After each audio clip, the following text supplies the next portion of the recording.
Olá, estamos então agora nesse segundo encontro, falando da formação de dois poetas modernos. Do outro, falamos de Manuel Bandeira. Neste, falaremos de Carlos Drummond de Andrade. Tomamos esse tópico da formação do poeta moderno, só para comentar, considerando basicamente e inicialmente uma distinção importante entre poeta modernista, ligado a uma vanguarda, e poeta moderno. São categorias distintas. E os dois poetas aqui foram escolhidos, um que veio de Pernambuco, mas radicado no Rio de Janeiro, Manuel Bandeira. Este outro, que agora falaremos, Carlos Drummond de Andrade, de Minas, porque eles se constituem poetas modernos e é um processo de formação até conquistarem, digamos, a sua grande obra de feição moderna, que dialoga com a vanguarda paulista de 1922, em especial, especificamente, com Carlos Drummond, com Mário de Andrade, correspondências singulares e fantásticas, mas eles não se reduzem à expressão do modernismo. São modernos, né?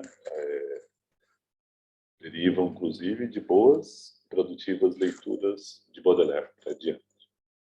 No encontro de hoje, então, vamos falar a formação do poeta moderno, Carlos Drummond de Andrade, chegando até o seu primeiro livro, 1930. Reparem que é um livro que ele lança com 28 anos. Então, ele é um livro de maturidade, é um livro que tem uma marca de estreia de alguém que tem uma trajetória de consolidação até chegar lá. Vejamos, assim, entre ele publicar e antes os primeiros poemas escrever, basicamente, pelo menos 6 anos. São 6 anos de publicação até chegar ali. Então, veremos essa marca. Obviamente, a poesia de Drummond, de Carlos Drummond de Andrade, não se resume a uma poesia. A Brejo das Almas, Sentimento do Mundo, José, Rosa do Povo, Claro Enigma, e assim por diante. Então, assim, Fazendeiro do Ar, enfim, até o último póstumo, que é Farewell. Então, não vamos, e nem temos pretensão de reduzir. Vamos apresentá-lo considerando esse período da virada dos anos 20 aos anos 30, em que, né, se insere alguma poesia. Então, o primeiro movimento é retomar um pouco da trajetória biográfica, né, de Drummond. Vocês vão reparar, só fazer um pequeno parênteses, que este material, né, não será apresentado na sua íntegra. Não há pretensão de esgotar esse material. Esse material ficará à disposição posteriormente para vocês. Então, começando, né, em primeiro lugar, Drummond, ele é um poeta mineiro. E depois dos anos 30 em diante, ele vai marcar que não só um poeta de mineiro, mas um poeta de Itabira, né? O segundo poema de Sentimento do Mundo, de 1940, Confidência de um Itabirano, né? Principalmente nasci em Itabira, que seria aquilo que o marcaria, o definiria. Na sua trajetória, ele vai se deslocar, né, para a capital mineira, onde ele passa a ser líder no movimento mais modernista, chamando assim, na capital mineira, uma capital planejada, Belo Horizonte, né? É uma capital que traz elite, mas tinha algo sempre de lugar estranho, né, para eles todos. Ele é funcionário público, se torna funcionário público, herdeiro de família rural. Essa marca com o universo rural ele vai apontar várias vezes, especificamente com o pai, a severidade do pai. Ele vai ter uma trajetória importante de publicação nesse período. Em 1924, há um momento, um episódio determinante, porque ele e seus amigos modernistas, né, eles acompanham a caravana Mário de Andrade, Oslo, Tarsila, Blaise Cendrars, a Minas, e iam visitar as cidades históricas mineiras. E esse é o primeiro contato do Drummond com o Mário, ou do Carlos Drummond de Andrade com o Mário de Andrade, apesar do sobrenome, cabe sempre ressaltar, para quem não é familiarizado, eles não têm nenhum nível de parentesco. É só um nome de origem portuguesa bastante comum no Brasil. Veja, parentes, eles começam a estabelecer uma amizade, depois voltaremos aí. E essa amizade é decisiva. Eu diria, sem dúvida alguma, a formação do poeta Carlos Drummond de Andrade se dá pelo diálogo intenso e intensivo que ele estabelece com o Mário na sua correspondência. Dá para marcar outros pontos, a revista, mas talvez o destaque seja dado a esse poema, No Meio do Caminho. Porque ele é publicado em 28 na revista Antropofagia e tem uma gigantesca polêmica. Para você ter ideia, o Drummond ele reuniu todos os comentários que foram feitos, ou citações, ou referências, ou usos da expressão, e depois fez uma biografia do poema, porque o poema ele se tornou uma espécie de marco, quase um poema emblemático para alguma poesia.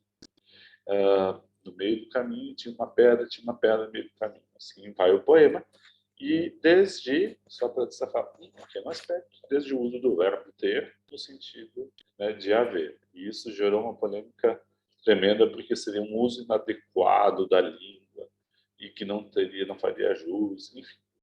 Foi bastante polêmico. Hoje, como ele é um clássico, ele é consagrado no Brasil, essa dimensão polêmica ela diminuiu, não é tão perceptível, mas durante muito tempo ele foi um marco polêmico e publicado, nada mais, nada menos, que a revista Antropofagia, que era dirigida, né, por Oswald de Andrade e Raul Bopp, e depois teve a participação da Pagu, enfim, mas era um momento importante, era uma revista de vanguarda em que ele nos produziu. E aí vem aquilo que é um marco, que chegaremos, que é quando ele lança o livro, e depois a gente vai analisar propriamente esse conjunto, que é uma obra propriamente, não é uma antologia. Assim, desde a abertura até o fechamento, ela é planejada como um conjunto, e é um conjunto, talvez um dos grandes livros marcantes desse período dos anos 30 no âmbito da poesia. A seguir, tem uma trajetória, né, curiosa. 34 é um livro pouco lembrado, que é Brejo das Almas, e que tem poemas importantes como o Hino Nacional, um poema bastante irônico, mas aqui eu não vou concentrar muito, mas para marcar uma passagem. O que acontece? 30, a Revolução de 30,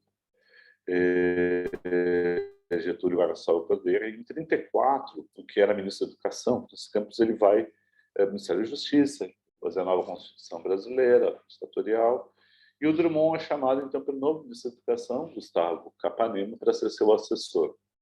Há uma migração, né, de Minas para o Rio de Janeiro, de Belo Horizonte para a capital, né, da República, na época, o próprio Rio de Janeiro. Essa mudança ela é determinante para a trajetória de Drummond. Tanto pela atuação íntima com o poder, quanto pelo trânsito do Rio de Janeiro, deslocamento da sua terra, tem N fatores, não vai ser o nosso foco aqui, mas que podem ser determinantes para isso. Então, isso é importante observar, né? Tem uma atuação dele como intelectual ali muito aguda, muito importante na relação, perdão, no diálogo que ele estabelece com os colegas, inclusive ajudando vários que vão ser presos durante a ditadura do Estado Novo, a partir de 37. Ele vai ajudar, ele vai atenuar, ele vai conseguir fazer alguma mediação. Agora eu vou destacar um outro ponto, que é em 30, ano em que ele lança alguma poesia. O que acontece aqui? Uma carta ao seu de amoroso um cristão, um crítico católico, escreve uma carta criticando, lembrava, Drummond dedica um poema, também fazia as várias correntes modernistas, para assim dizer, as várias correntes que dialogam com a vanguarda no Brasil, tem uma das vertentes, que é a vertente católica, né? Então, a gente vai ter Jorge de Lima, Murilo Mendes, e na crítica ao seu de amoroso livro. E ele critica o Drummond, supostamente do ateísmo. E aí veja a resposta que o Drummond dá, uma resposta bastante incisiva. Diz o Drummond: sua carta só não fez um bem enorme à minha alma, porque Já desisti de dar orientação qualquer a essa pobre alma que gira e retira em torno de 2 ou 3 mentiras, sabendo que elas são mentiras, sem ter força para fugir a esse esporte cínico-melancólico. A atmosfera do erro em que vivo e me comprazo parece ser a última e definitiva ambiência do meu ser, nascido torto e incorrigível. Não me lamente, nem me console. Eu sei o que vale e que não me paga a pena me aborrecer com isso. Poderei, no máximo, alcançar um degrau a mais de aperfeiçoamento. A humildade sem se animar, sem o menor laio de pose ou atitude. Mas serei um humilde, sem convicção, sem outra virtude que a da humildade com uma porção de pecados. Essa resposta que o Drummond dá, o crítico católico, que traz, critica, fala dos males modernos, do espírito do tempo, do espírito da raça, é uma recorrência, né? A resposta católica modernista, Murilo Mendes, eu acho que talvez seja um dos poetas mais exemplares, apesar de nós não tratarmos dele aqui, porque é um enfrentamento do esvaziamento da modernidade, trazendo de volta valores religiosos. Isso que ele demanda do Drummond. E o Drummond diz que não, nascido torto e incorrigível. Essa imagem do torto vai ser determinante, e vocês vão ver daqui a pouco, porque ela aparece no primeiro poema. É a abertura, né, do livro Alguma Poesia, poema de 7 faces. Depois, né, nessa mesma carta, ele fala da trajetória da infância, fala da trajetória acidentada. Ele foi expulso do colégio supostamente por uma coisa muito peculiar, né, que é de difícil definição, que teria tido um ato de insubordinação mental, né, o que seja isso. Num colégio jesuíta é difícil de definir. Faz farmácia, nunca vai trabalhar nisso, e vai trabalhar daí no jornal do Estado de Minas, o jornal oficial, vinculado realmente ao Estado. Enfim, ele vai fazer um apanhado da sua trajetória até ali, 1930.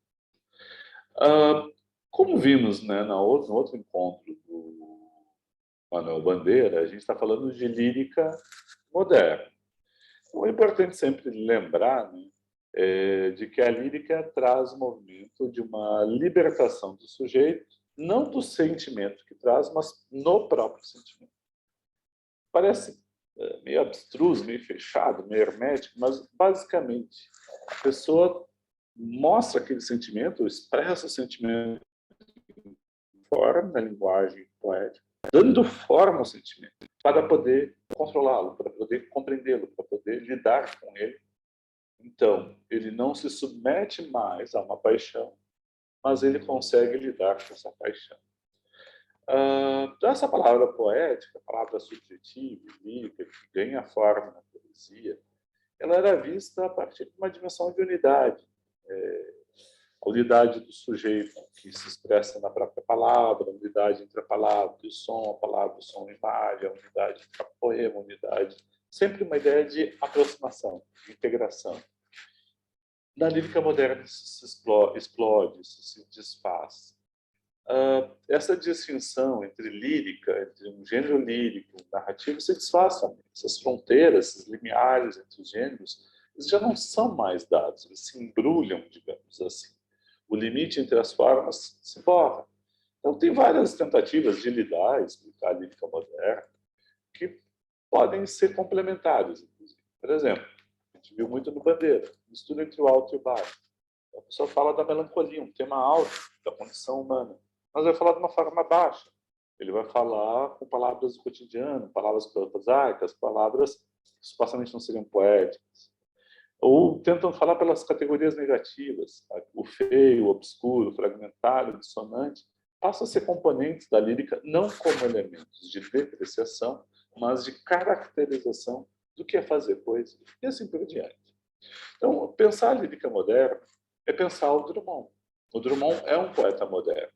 E é isso que a gente vai lidar na leitura deste livro, que é Alguma Poesia. Lembrando, como vocês estão reparando,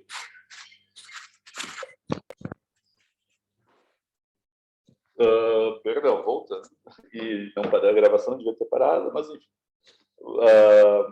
Né, a vida gauche, a vida morta do cidadão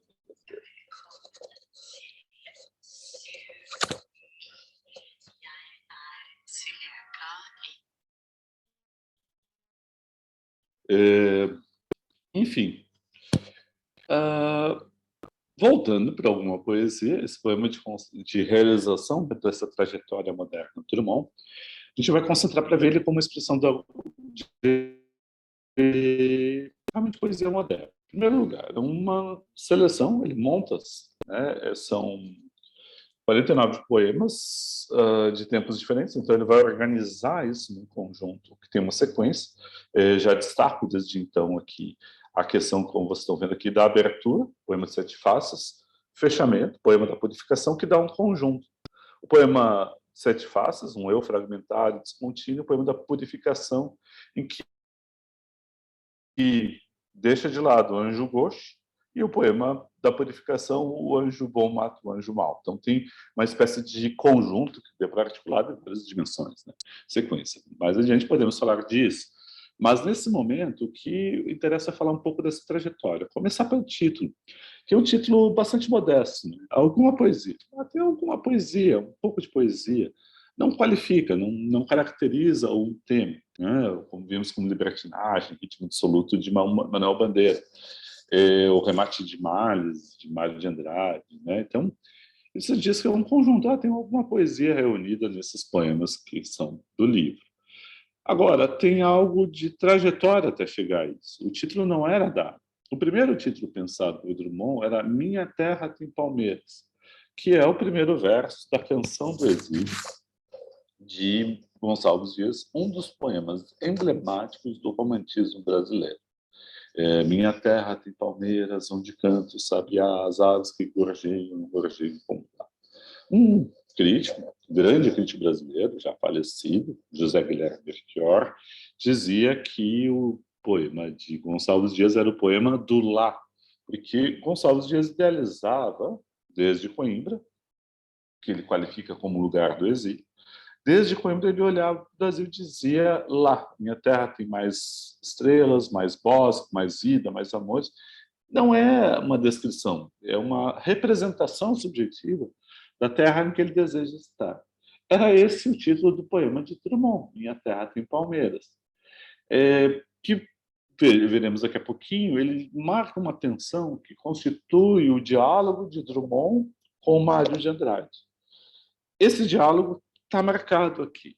E a troca e a diminuição, a alteração desse diálogo com o romantismo e com essa temática nacional, ela é muito significativa, né, dentro do poema, do conjunto de alguma poesia, dessa trajetória ou deste poeta marcado por trazer a ironia para sua expressão lírica. Depois vamos voltar um pouco mais a isso, mas agora, no momento, cabe comentar um pouquinho mais dessa trajetória desse conjunto de poemas até chegar a uma poesia. Em 1924, eu já havia dito, Drummond se aproximou do Mário. A primeira carta do Mário, vou destacar para vocês, para Drummond diz assim, eu vou ler, é uma citação mais longa, vai assim. Então, diz Mário de Andrade, primeira vez, imagina, a primeira carta do Mário para Drummond. Em 1924, ele está dizendo, então, parar de puxar conversa com gente chamada baixa, ignorante. Como é gostoso.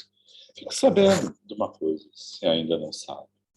É com essa gente que se aprende a sentir não com inteligência e erudição livresca.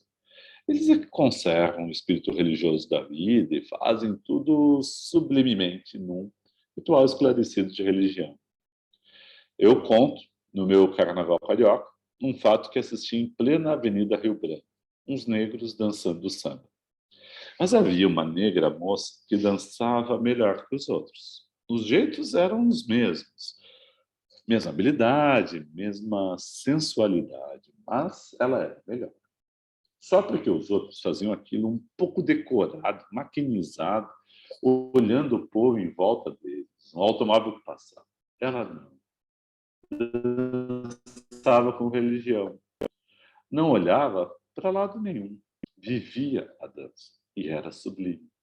Esse é o caso em que tenho pensado muitas vezes. Aquela negra me ensina o que milhões é exagero, muitos livros não me ensinaram. ela me ensinou a felicidade. Bom, pois eu preferia que você, Drummond, dissesse asneiras, injustiças, maldades, moças que nunca fizeram mal a quem sofre delas. Você é uma sólida inteligência, já é muito bem imobiliada, a francesa. Com toda a abundância do meu coração, eu lhe digo que isso é uma pena. Eu sofro com isso. Carlos, devote-se ao Brasil junto comigo. Apesar de todo o ceticismo, apesar de todo o pessimismo e apesar de todo o século XIX, seja ingênuo, seja bobo, mas acredite que o sacrifício é lindo. O natural da mocidade é crer, e muitos moços não creem. Que horror! Veja os moços modernos da Alemanha, da Inglaterra, da França, dos Estados Unidos, de toda parte. Eles creem, cara. E talvez seja o que façam conscientemente, se sacrificam. Nós temos que dar ao Brasil o que ele não tem, e que é por isso que até agora não viveu. Nós temos que dar uma alma ao Brasil. E para isso todo sacrifício é grandioso e sublime. E nos dá felicidade. Eu sacrifiquei inteiramente. E quando penso em mim nas horas de consciência, eu mal posso respirar. Quase gemo na pletória de felicidade. Toda a minha obra é transitória e caduca. Eu sei. O Drummond responde assim para o Mário de Andrade, em 22 de novembro do mesmo ano. Né? Então, vem a resposta do Drummond. Reconheço alguns defeitos que apontam no meu espírito. Não sou ainda suficientemente brasileiro. Mas, às vezes, me pergunto se vale a pena ser. Pessoalmente, acho lastimável essa história de nascer entre paisagens incultas e sob céu pouco civilizados. Tenho uma estima bem medíocre pelo panorama brasileiro. Sou mau cidadão, confesso. É que nasci em Minas. Quando deveria nascer, não vejo acabotinismo nisso, nessa confissão péssima. Quando devia nascer em Paris. O meio em que vivo é estranho, sou um exilado. Isso não acontece comigo apenas. Eu sou exilado, tu és exilado, ele é um exilado. Sabe de uma coisa? O Brasil é um infecto. O Brasil não tem atmosfera mental. Não tem literatura, não tem arte, tem apenas uns políticos muito vagabundos e razoavelmente imbecis e velhados. Entretanto, como não sou melhor nem pior que meus semelhantes, eu me interesso pelo Brasil. Desculpe, se vou estender ante os olhos os cenários da velha tragédia de Joaquim Nabuco, um pouco deteriorados. Sou acidentalmente brasileiro. Como, aliás, você disse, se confessa em sua cara. É no Brasil que me acontece a viver, etc, etc. Detesto o Brasil como um ambiente nocivo à expansão do meu espírito. Sou hereditariamente europeu ou, antes, francês. Tudo muito velho, muito batido, muito Joaquim Nabuco. Agora, como acho indecente ser francês no Brasil, tenho que renunciar à única tradição verdadeiramente respeitável para mim, a tradição francesa. Tenho que resignar-me a ser indígena entre indígenas, sem ilusões. Enorme sacrifício a fio, desaprovado pela razão, como todo sacrifício. Confesso-lhe que não encontro no cérebro nenhum raciocínio em apoio à minha atitude. Só o coração me absolve e isso não basta. Há sempre um caquinho de lógica procurando intrometer-se em nossas contradições. Então, como vocês podem ver, Drummond não apenas não aceita a proposta de Mário de se dedicar religiosamente à vida ou de se sacrificar para dar mão no Brasil. Drummond vai além e diz que sofre da velha tragédia de Nabucco, que detesta o ambiente brasileiro, que não tem atmosfera mental, literatura, etc. Isso é interessante, porque o Joaquim Nabuco é um dos grandes críticos perdão, é um dos grandes intelectuais do século XIX, abolicionista, ele foi contra a escravidão. Importante, escreveu, o Brasil virou república, ele escreve um livro chamado Minha Formação. E aí ele fala dessa dimensão do mundo da tragédia, que é estar na Europa e sentir falta de casa, porque se sente na civilização, mas não tem casa. Então ele vai chegar à conclusão: a imaginação brasileira é europeia. Mas quando se está no Brasil e se sente em casa, não se tem imaginação, não se tem história, porque só tem a paisagem, a natureza não tem uma sedimentação histórica. Há uma tensão que não se resolve entre os dois termos. Essa tensão, ela percorre toda a trajetória intelectual brasileira, pelo menos até os anos 70. O Nabucco diz que essa é uma terrível instabilidade. Outro intelectual modernista, que escreve Raiz do Brasil, vai dizer que os brasileiros são desterrados na própria terra. O Gonçalves Dias já tinha falado do exílio, da sensação de exílio.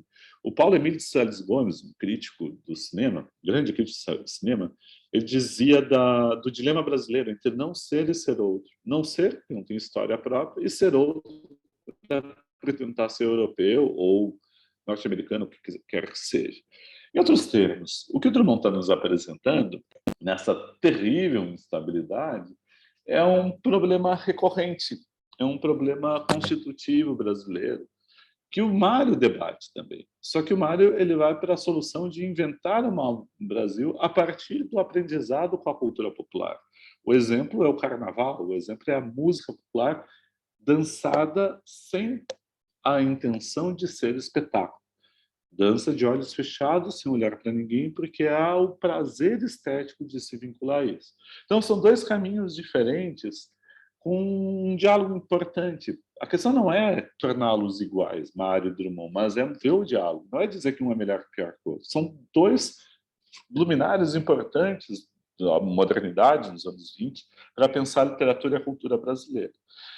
E mais do que isso, o que nós vamos ver é que o Drummond ele caminha desse ceticismo radical para pensar um livro Minha Terra Tem Palmeiras e para chegar a um livro Alguma Poesia em que ele incorpora muito do que o Mário dizia para ele e criticava para ele.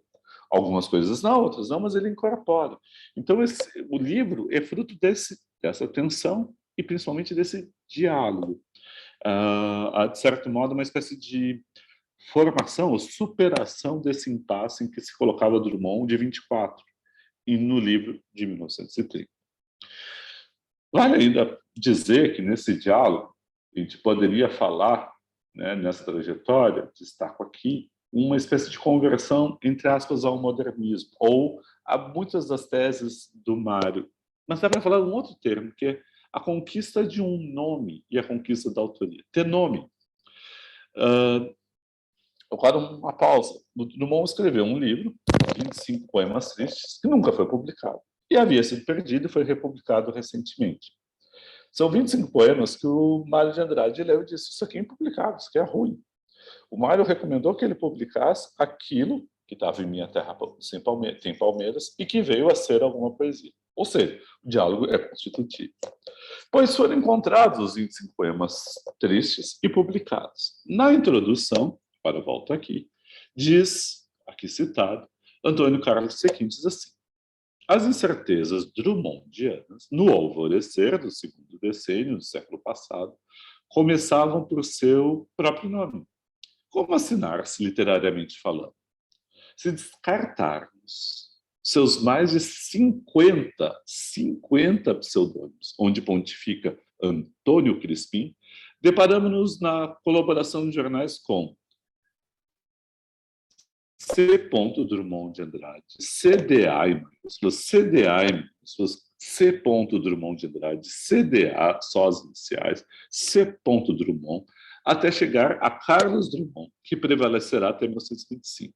Carlos Drummond de Andrade só nascerá em setembro de 1927, com a publicação de um poema, né, Sinal de Apito, na revista Verde, da cidade de Cataguases. Enfim. Ou seja, essa constituição, o livro, quando a gente pensa uma poesia, um livro, também é a constituição e formação de um autor. O autor, poeta moderno, se constitui e está lá. Carlos Drummond de Andrade é o poeta do qual falamos. E esse poeta, com essa assinatura, esse nome, depois de mais de 50 pseudônimos, essa assinatura ela vai acontecer em 30. Reparem as incertezas, oscilações, incertezas que estão no debate com o Mário, mas que estão na própria definição de autoria. Quem é o autor que Drummond está constituindo? Então, a gente poderia falar de outras coisas, como disse, o material vai para vocês, por exemplo, as dedicatórias que compõem o grupo modernista que estão aqui presentes, né? Poemas dedicados à bandeira, Emílio Moura, que é de Minas, Mário Caça-Santa, que é de Minas, ou seu Moroso Livre, esse dedicatório do qual falamos, Gustavo Capanema, né? Modernista de Minas, ministro da Educação, e por aí vai. O que interessa agora fazer é ler os poemas. Repare, essa aqui é uma tabela que vocês vão depois poder olhar, né, dos poemas todos. Mas eu só destaco aqui a coluna, né, bem da direita, em que vocês podem reparar que as datas da primeira publicação em jornal para a publicação definitiva em livro, elas não são uma ordem cronológica linear. Ou seja, o Drummond pensou o lugar de cada poema no livro, independente da data inicial de publicação. E vários foram cortados. E aí, assim, entre a primeira publicação e a edição definitiva, tem algumas variantes que são indicadas na primeira coluna. Isso aqui é só um exemplo, né, desse desenho que mostra que todo o conjunto do livro ele foi pensado. Essa segunda questão aqui das datas, a gente não está lendo poemas, a gente está lendo o conjunto. Reparem só, tem 7 poemas de 25, 5 de 26, 1926, 8 de 27, 7 de 28, 13 de 29, 18 de 30. Em outros termos, o livro ele é construído de 25 a 30. Há uma anomalia esquisita que é um poema de 1931. É um poema, outubro de 1930, que só é incorporado ao livro em 1900, perdão, na segunda edição, né, quando é editado, né, novamente, aí tem a edição a formato definitivo.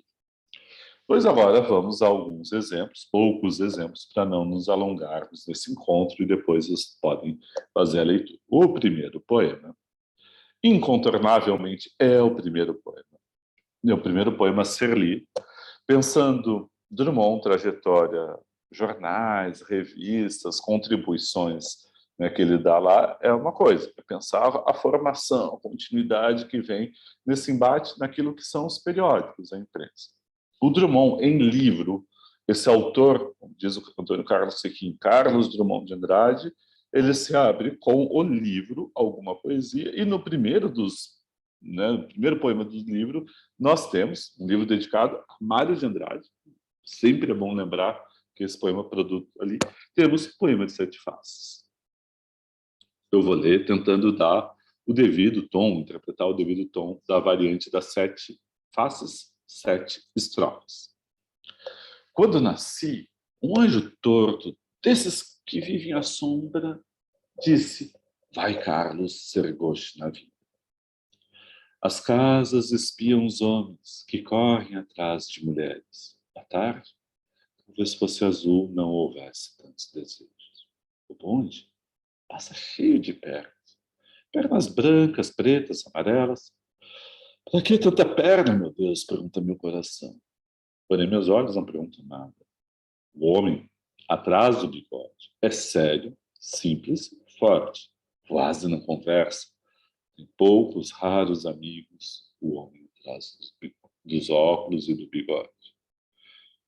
Meu Deus, por que me abandonaste? Se sabias que eu não era Deus, se sabias que eu era fraco. Mundo, vasto mundo. Se eu me chamasse Raimundo, seria uma rima, não seria uma solução. Mundo, vasto mundo, mais vasto é o meu coração. Eu não devia te dizer, mas essa lua, esse conhaque botam a gente como ouvidos como o diabo. Esse poema, assim, é emblemático, né, de poder parar aqui e ouvir uma canção dos anos 70 do Chico Buarque até o fim. Quando eu nasci, um anjo safado desses, um chato de um querubim. Podia ouvir lá Jardim Macalé, Let's Play That.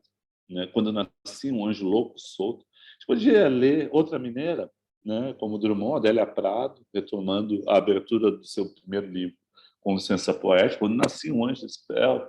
Enfim, ele, assim, alguma poesia tem vários poemas emblemáticos. O primeiro deles é esse de autoapresentação, em que ele se coloca. Numa das leituras feitas do livro, especificamente desse poema, pelo crítico José Guilherme Melchior, Verso e Universo, de Drummond, Ele lê esse poema como um poema cubista, né? Em que se não tem, se tem um desenho da identidade aqui fragmentado em sete, né, sete facetas diferentes, como uma representação prismática, como uma representação que na tela plana essa identidade, a perspectiva de seita, ficam como que sobrepostos, ou seja, elas não se integram. Não se busque uma unidade, não se busque um sujeito íntegro, uno, reto. Não, busque-se um sujeito gauche. Vai, Carlos, ser gauche. O que ele disse para o crítico católico? Que ele era um torto. Ele tem essa concepção do anjo torto, mas essa concepção de si, de ser gauche, ser esquerdo. Então, essa definição é dada no nascimento, um anjo torto. E depois percorre diversas facetas, as casas, o bonde, né? Assim, pergunta, meu coração, meus olhos não perguntam nada. Meu coração questiona, mas meus olhos continuam olhando as pernas do mundo. A dimensão moderna, até chegar a uma espécie de blasfêmia, como foi visto na época, né? Em que ele parodia a voz de Cristo, né? Na cruz, meu Deus, porque me abandonaste? E aí ele vai dizer, se colocar num lugar assim, vai fazer pilhéria, brincadeira, né? Mundo, mundo, vasto mundo, até acabar com uma ideia de que essa comoção ela vem da lua, ela vem do conhaque. Né? Bota um comovido e aí volta uma figura do anjo torto, que é a figura do anjo caído, a figura do diabo. Então, essa abertura que ele vai colocar para a sua poética. Algo muito frequente em alguns livros de Drummond é ter essa temática moderna, sujeito esfacelado, a impossibilidade de uma unidade ou a desistência de uma unidade, de vários papéis encenados, como aquele homem atrás dos óculos e do bigode. Tem um homem atrás disso. Quer dizer, colocar os óculos, entrar nisso, é uma espécie de encenação de um papel. E aí tem essa temática moderna, aí tem um contraste com uma temática mineira, que é o segundo poema, Infância, em que ele retoma a temática dele numa fazenda em Minas, enquanto o pai andava no cavalo. Aqui não vamos ler. Vamos ler, então, aquele que é o outro poema emblemático do livro, que é No Meio do Caminho. No meio do caminho tinha uma pedra. Tinha uma pedra no meio do caminho. Tinha uma pedra. No meio do caminho tinha uma pedra. Nunca me esquecerei desse acontecimento. Perdão. Tinha uma pedra na minha leitura, né? Nunca me esquecerei desse acontecimento na vida de minhas retinas tão fatigadas. Nunca me esquecerei que no meio do caminho tinha uma pedra. Tinha uma pedra no meio do caminho. No meio do caminho tinha uma pedra. Esse poema, então, está, como a gente viu, primeiro na revista Antropofagia e depois é publicado no livro. Mário de Andrade, ele achou que não seria interessante publicar na revista porque esse seria um poema, expressão do extremo cansaço espiritual. Drummond publica ainda assim.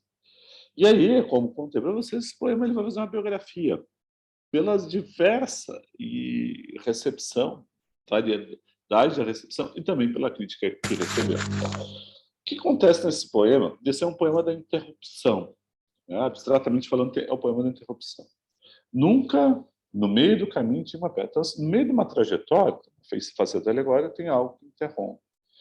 Ele vai ter, nessa repetição monótona, no meio do caminho tinha uma pedra no meio do caminho. Reparem que a primeira e a segunda parte, dividida por aqueles dois versos que rompem, nunca me esquecerei desse acontecimento na vida de minhas retinas fatigadas.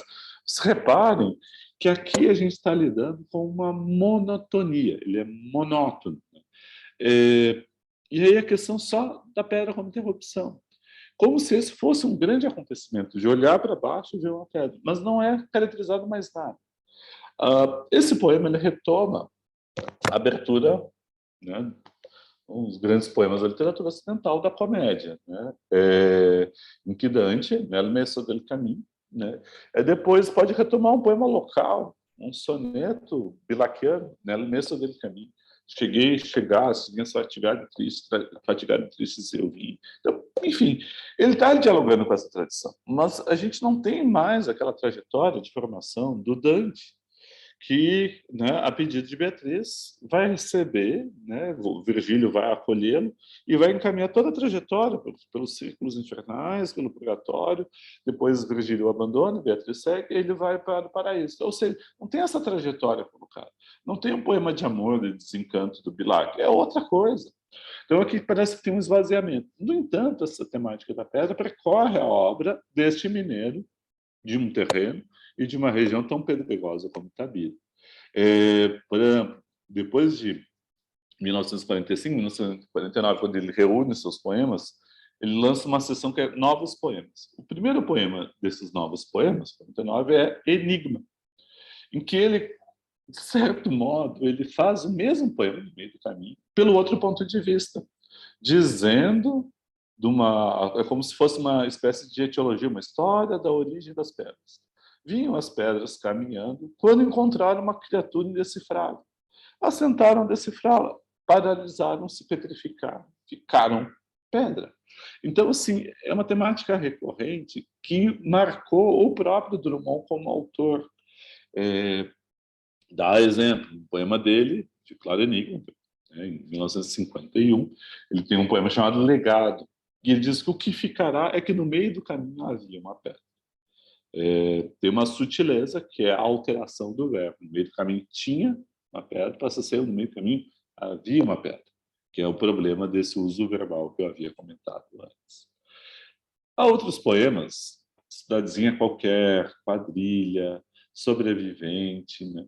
Eu vou destacar o Explicação para falar um pouco da poética e depois eu vou comentar a virada da poética para dois poemas de sentimento do mundo. A gente vai ver a explicação, que é quando ele, de certo modo, ele faz a sua poética, assim como Bandeira fizera no seu livro O Poema Poética. Não quero saber do lirismo, que não é libertação, dizia Bandeira. Aqui o Drummond ele escreve explicação. Vejamos. Meu verso é minha consolação, meu verso é minha cachaça. Todo mundo tem sua cachaça. Para beber, copo de cristal, canequinha de folha de Flandres, folha de taioba, pouco importa, tudo certo. Para louvar a Deus, comprar aliviar o peito, queixar o desprezo da morena, cantar minha vida e trabalhos, é que faço meu verso. E o meu verso me agrada. Meu verso me agrada sempre. Às vezes tem um ar sem vergonha de quem vai dar uma cambalhota, mas não é para o público, é para mim mesmo essa cambalhota. Eu bem me entendo. Não sou alegre, sou até muito triste. A culpa é da sombra das bananeiras do meu país, essa sombra mole, preguiçosa. Há dias em que eu ando na rua de olhos baixos e para que ninguém desconfie, ninguém perceba, passei a noite inteira chorando. Estou no cinema, vendo uma fita de Ruth Gibson. De repente ouço a voz de uma viola. Saio desanimado. Ah, ser filho de fazendeiro. À beira do São Francisco, do Paraíba, ou de qualquer córrego, vagabundo é sempre a mesma sensibilidade. E a gente, viajando na pátria, sinto saudades da pátria. Aquela casa de 9 andares comerciais é muito interessante. Essa casa colonial da fazenda também era. No elevador, penso na roça. Na roça, penso no elevador. Quem me fez assim foi minha gente e minha terra. Eu gosto bem de ter nascido com essa tara. Para mim, todas as burrices, a maior é suspirar pela Europa. A Europa é uma cidade muito velha, onde só fazem caso de dinheiro e tem as atrizes de pernas adjetivas que passam a perna na gente. Francês, italiano, judeu, falam uma língua de farrapos. Aquilo, ao menos, a gente sabe que tudo é uma canalha só. Aqui, lê o seu jornal, mete a língua no governo, queixa-se da vida, a vida está tão cara, e lá no fim dá certo. Se meu verso não deu certo, foi seu ouvido que entortou. Eu não disse ao senhor que eu não sou poeta. Esse é um poema de feição irônica, eu estou completando aqui com conjunto do alguma poesia, que parece vir de fora para dentro. Poesia, minha consolação, a minha cachaça, que serve para todos os gostos. E pode ter várias formas. Copo de cristal, canequinha de folha de Flandres, folha de taioba, pouco importa. Ou seja, é como se esse conteúdo da poesia, essa cachaça, busca essa embriaguez, essa possibilidade de ser outro pela embriaguez, ela pode ganhar diversos e diversos formatos, né? Pode ser um poema de 7 faces, pode ser uma infância, pode ser escota zero, né? Pode ser quadrilha. As faces, as facetas, as formas são as mais diversas. Uma definição que é importante é essa do diálogo com Drummond, que aqui ecoou com muita força. Duas marcas. Essa da pátria que o definiu, que o fez assim, dessa tensão entre o moderno e o rural agrário do interior, né? Entre o urbano e o rural, entre vários pontos de oposição, que de certo modo até podem ser sintetizados nesses dois versos. No elevador, penso na roça penso no elevador. Há uma hesitação, há uma instabilidade. Na carta, ele desenhava aquela instabilidade da vontade de desenhar, de ter nascido na Europa, na França especificamente, ter a tradição, e não no Brasil. Há uma estabilidade de qual tradição eu me filio, ou qual transmissão cultural eu quero receber para me constituir. Aqui ele está trazendo um pouco diferente essa tensão. É o urbano e o rural dentro da própria condição brasileira. E há uma alteração. Quando se fala que o diálogo com Drummond foi fundamental, talvez esse verso aqui seja o mais importante, do Drummond com Mário de Andrade, perdão, seja o mais importante, né?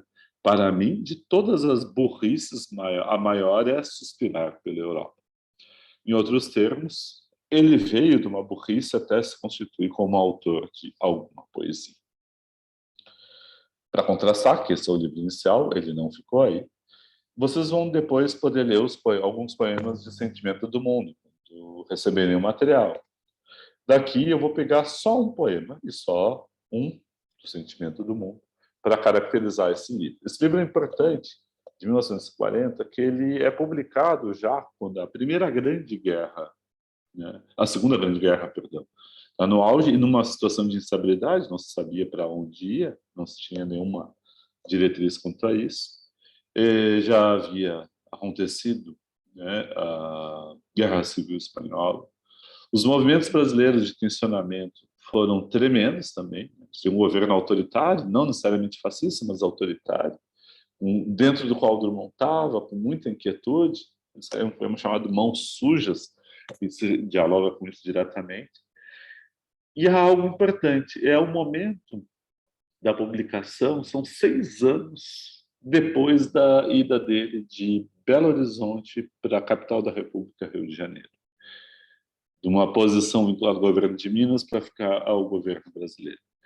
E ele está no núcleo do poder junto com o Capanema.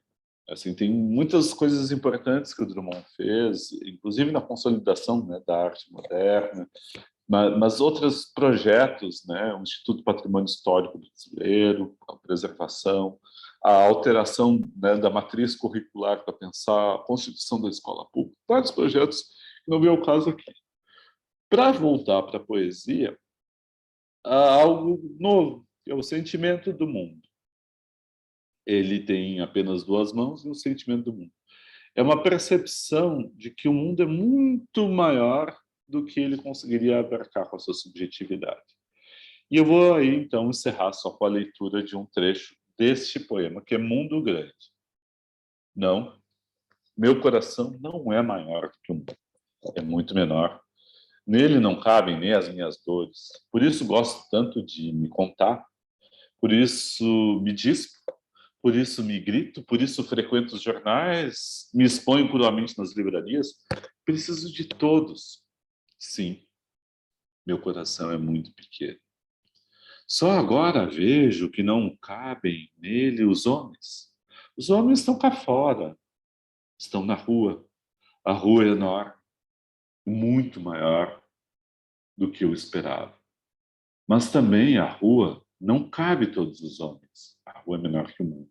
O mundo é grande. Tu sabes como o mundo é grande. Conheces os navios que levam petróleo, livros, carne, algodão. Viste as diferentes cores dos homens, as diferentes dores dos homens. Sabes como é difícil sofrer tudo isso, amontar tudo isso num só peito de homem sem que ele estale. Fecha os olhos. Escuta a água nos vidros, tão calmo, não anuncia nada.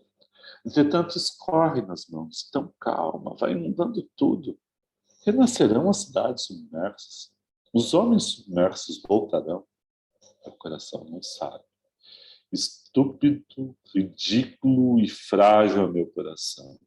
Só agora descubro como é triste ignorar certas coisas. Na solidão de indivíduo, desaprendi a linguagem com que os homens se comunicam. Outrora, escutei os anjos, as sonatas, os poemas, as composições patéticas. Nunca escutei voz de gente. Em verdade, sou muito pobre. Outrora viajei, países imaginários, fáceis de habitar, ilhas sem problemas, não obstante exaustivas, convocando ao suicídio.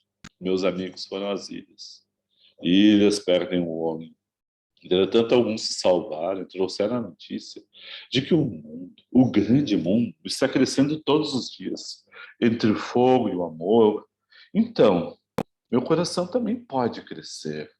Entre o amor e o fogo, entre a vida e o fogo, meu coração cresce 10 metros e explode. Ó vida futura, nós te criaremos. Esse é um poema, tem outros poemas importantes dentro do livro, bastante importantes. Mas o interesse era de mostrar o diálogo dele com a sua própria alma. Veja o primeiro verso. Não, meu coração não é maior do que o mundo. Lembrem lá de alguma poesia, Poema Sete Faces, primeiro livro do primeiro poema do primeiro livro do Drummond. Mundo, mundo, vasto mundo, mais vasto é o meu coração. Aqui o coração ele é menor do que o mundo. Lá o coração era mais vasto e abarcava e filtrava tudo que era da experiência do mundo, do cotidiano, da realidade. Aqui o coração ele deve crescer 10 metros e explodir, porque ele é muito pequeno. Por isso ele precisa se descontinuar, ele precisa se fragmentar, se multiplicar. Tanto gosto tanto de me contar, por isso me diz, por isso me grita, por isso frequenta. Ele, né, ele vai se colocando para fora para poder lidar com essa certeza, esse coração que é muito pequeno. E ele tem uma trajetória até chegar à explosão, que é um aprendizado.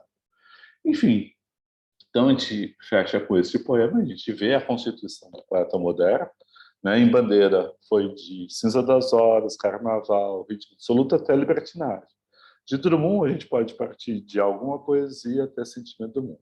A obra dele muda e continua, mas aqui dá a expressão, nesse período da poesia dos anos 30, da formação de um poeta, que começa ali em anos 30, com a publicação de alguma poesia, e podemos dizer que se completa em anos de 1940, com o Sentimento do Mundo. Não significa que não haja mais mudanças, mas significa que uma consolidação de autoria do autor aqui se deu. Então, né, encerramos aqui, né, o nosso encontro e um bom curso para vocês.